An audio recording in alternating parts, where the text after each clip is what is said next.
Hello friends, எல்லோரும் நல்லா இருக்கீங்களா? நான் இப்போ எங்கே இருக்கேன் அப்படின்னா கோயம்புத்தூரில் இருக்கேன். கோயம்புத்தூர் போகிற ரோடு தான் இது. வந்து சத்தியமங்கலம்னு சொல்லுவாங்க. சக்தி இங்கே வந்து கிட்டத்தட்ட நம்ம பார்த்தீங்கன்னா இங்கேருந்து ஒரு 50 கிலோமீட்டர் சுற்றளவில் 4 பிளாட்ஃபார்ம் வேலை செஞ்சிட்ருக்கோம். ஆலோ பிளாக்கு தண்ணீர் களம் போட்டு நம்மளை கம்பெனி வச்சு கொடுக்குறது. இங்கே வந்து கிட்டத்தட்ட பார்த்தீங்கன்னா 4 களம் செஞ்சிட்ருக்கோம். இது வந்து சத்தியமங்கலத்தில் நாங்கள் இதுதான் ஃபஸ்ட்டு செய்கிறதுக்காக இங்கே வந்தோம். இது கிட்டத்தட்ட பார்த்திங்கன்னா ஒரு 20 நாளைக்கு முன்னே நாங்கள் இது செய்கிறதுக்காக தான் வந்தோம். அதுக்கப்புறம் பக்கமே வேலை நம்ம கோயம்புத்தூரில் நம்ம இங்கேருந்து சரவணம்பட்டி, அன்னூர் தாண்டி சரவணம்பட்டி, சக்தியிலேருந்து சரவணம்பட்டி போகிற ரோட்டில் அங்கே ஒன்று போட்டோம். அங்கேயும் வேலை செஞ்சிட்ருக்கு. அதுக்கப்புறமா இது சக்தியில் 2 களம்.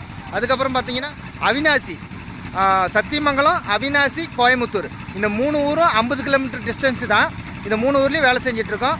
இது வந்து சத்தியமங்கலம் சைட்டு. வாங்க வீடியோக்குள்ளே போகலாம்.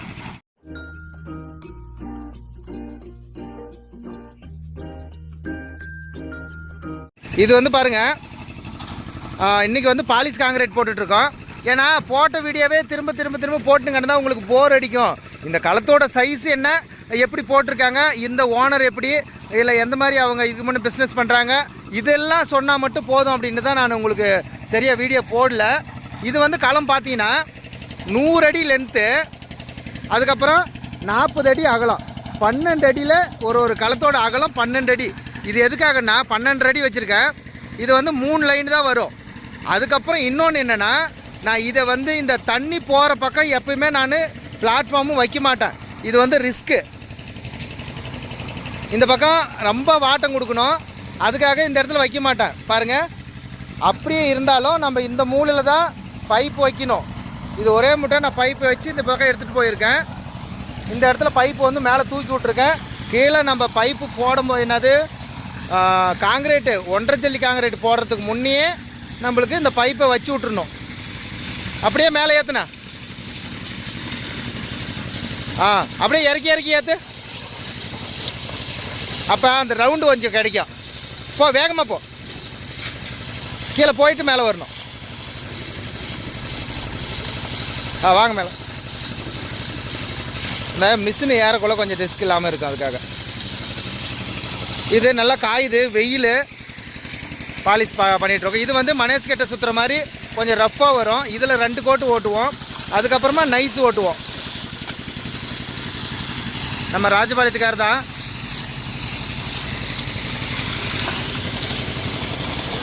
கிட்டத்தட்ட பார்த்தீங்கன்னா இங்கேருந்து 300 கிலோமீட்டர் அவருக்கு.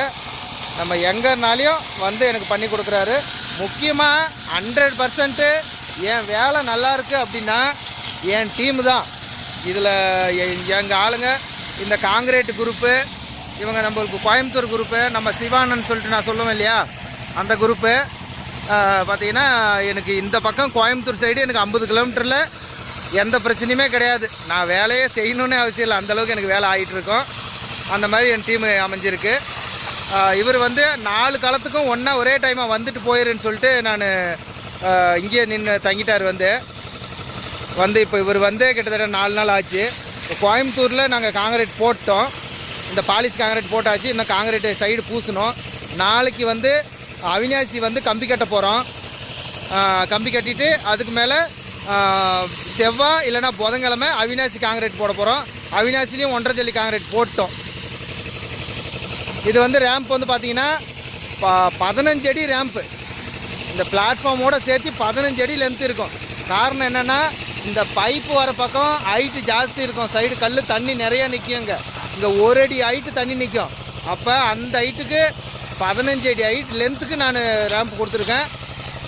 இந்த பக்கம் ஓட்டில் பைப்பு எந்த பக்கம் தண்ணி வெளியே விட்றாங்களோ அந்த பக்கம் உங்களுக்கு ரேம்ப் வர்றது ரிஸ்க்கு தான்.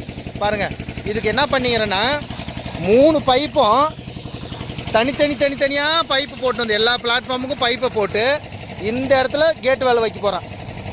வெளியே விட்டுனுங்கிறேன். இதெல்லாம் போட்டுட்டு இந்த இடத்துல சேம்பர் கட்டணும். சேம்பர் கட்டி தனித்தனிக்கு வால்வு வச்சுட்டுங்கன்னா கேட் வால்வு, அப்போ எதில் வேணுமோ அதை திருப்பி விட்டோங்கன்னா வந்துடும். எல்லாமே வெளியே இருக்கும். இது வந்து 5 அடி உங்களுக்கு பிளாட்ஃபார்ம்னா ரேம்ப்பு 10 அடி ரேம்ப். இது மாம்பழம் நான் 6 அடி 7 அடி தான் ரேம்ப் வைக்குவேன். இது கொஞ்சம் ஹைட்டாக இருக்கிறதுனால இவ்வளோ வச்சுருக்கேன். இது 1 அடிக்கு ஒரு கம்பி கட்டியிருக்கு. 100 அடி லென்த்து. அடுத்தது ஜல்லி எவ்வளோ போடுறாங்க, டெஸ்ட் எவ்வளோ போடுறாங்கன்னு உங்களுக்கு பார்க்கலாம் வாங்க.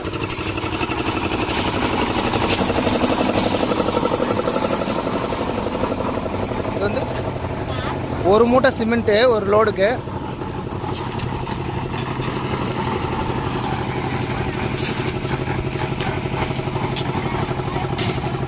இது அடுத்த லோட்லேருந்து இருங்க, இப்போ போட்டாங்க, அடுத்த லோட்லேருந்து பார்ப்போம். சிமெண்ட்டு லோடு கொட்டியாச்சு. அது ஒரு மூட்டை சிமெண்ட்டு, அதுவும் கை பிடிக்கிறதுக்கு 2 ஓட்டை. நல்லாயிருக்கு நல்லாயிருக்கு.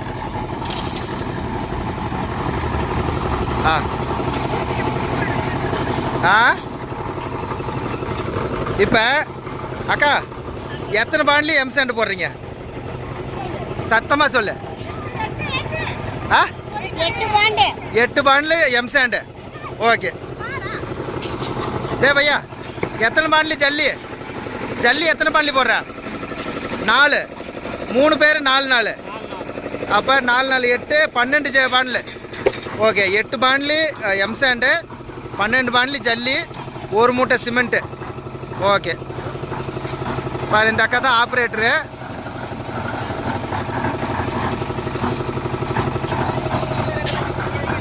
ஆமாம் ஆமாம், 2 பேரும் போஸ்ட் கொடுங்க.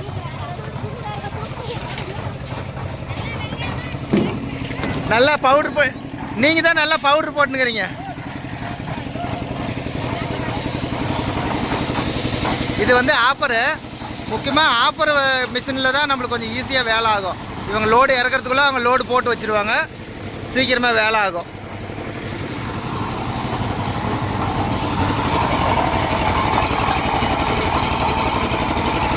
பார்த்து திருப்பி.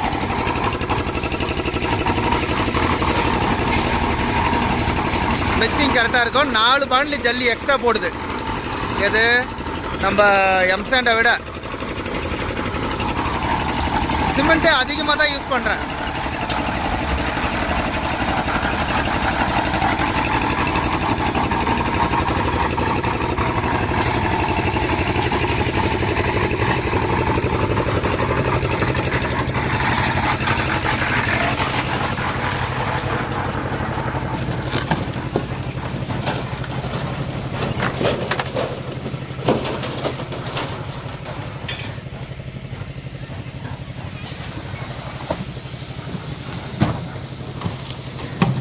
இது வந்து 1.5 ஜல்லி போடும்போது நான் கொஞ்சம் ரஃப்பாக தான் போடுவோம்.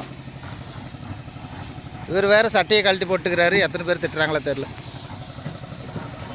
பாருங்க, 40 mm காங்கிரீட் போடும்போது கொஞ்சம் ரஃப்பாக ஜல்லி ஜல்லியாக தான் இருக்கும்.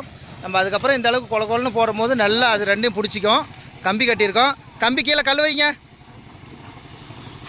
பாருங்கள், இது மேல் பக்கம். அந்த லென்த்து பார்த்தா உங்களுக்கு தெரியும். நல்லா வெயில் டைமில் வீடியோ எடுத்ததுனால ஸ்டக்காக ஆரம்பிச்சிருச்சு. வெயில் டைமில் கேமரா நம்ம சூடாயிரும். எனக்கு பாருங்கள், இது ஸ்டக் ஆகுது. அதில் பேசின வாய்ஸும் பிரேக் ஆகி வந்ததுனால நான் இது வீட்டில் பேசுகிறேன். இவர் வந்து பார்த்திங்கன்னா ஒரு 5 வருஷமாக ஆலோ பிளாக் கம்பெனி வச்சுருக்காரு. அதுக்கப்புறம் நம்ம ஹார்ட்வேர் ஷாப்பு, மெட்டீரியல், பில்டிங்க்கு தேவையான மெட்டீரியல்ஸு, சிமெண்ட்டு, அதுக்கப்புறம் பெயிண்ட்டு, இந்த மாதிரி எல்லா இதுவுமே அவர்கிட்ட இருக்குது. எல்லா மெட்டீரியலுமே அவர்கிட்ட இருக்குது. இந்த சைஸ் வந்து பார்த்திங்கன்னா 55 அடி அகலம். இது வந்து போட்டு ஒரு 5 வருஷம் ஆகுது. லென்த் வந்து 85 அடி வச்சுருக்காங்க அப்போவே. இது வந்து நம்மக்கிட்ட அப்போ ஒரு 5 வருஷம் முன்னே கேட்டாங்க. அதுக்கப்புறம் அவங்களே போடலான்னு சொல்லிட்டு ட்ரை பண்ணியிருக்காங்க. அந்த பிளாட்ஃபார்ம் சரியாக வரல. அதுக்கப்புறமா சரி பிளாட்ஃபார்மே எனக்கு புதுசாக மாற்றி கொடுங்க, அந்த ரேம்ப் வந்து எனக்கு புதுசாக மாற்றி கொடுங்க அப்படின்னு சொன்னாங்க.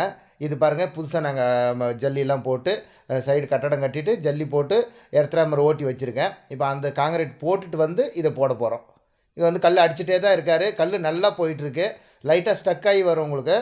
அது ஸ்டக் ஆகிறது அந்த வெயிலில் கேமரா ரொம்ப சூடாகிடுச்சுன்னா இந்த மாதிரி ஸ்டக் ஆகுது. நான் நல்ல வெயில் டைமில் வீடியோ எடுத்ததுனால லைட்டாக ஸ்டக் ஆகுது. இது வந்து நான் இதுவும் 15 அடி ரேம்ப் வச்சுருக்கேன். பார்த்தா உங்களுக்கு தெரியும், 15 அடி லென்த் வச்சா தான். இது வந்து ரேம்ப் சைடு தண்ணி போகிறதுனால அதிகமாக உங்களுக்கு ஹைட்டு ரேம்பை தூரமாக போட்டால் தான் மிஷின் ஏறும்.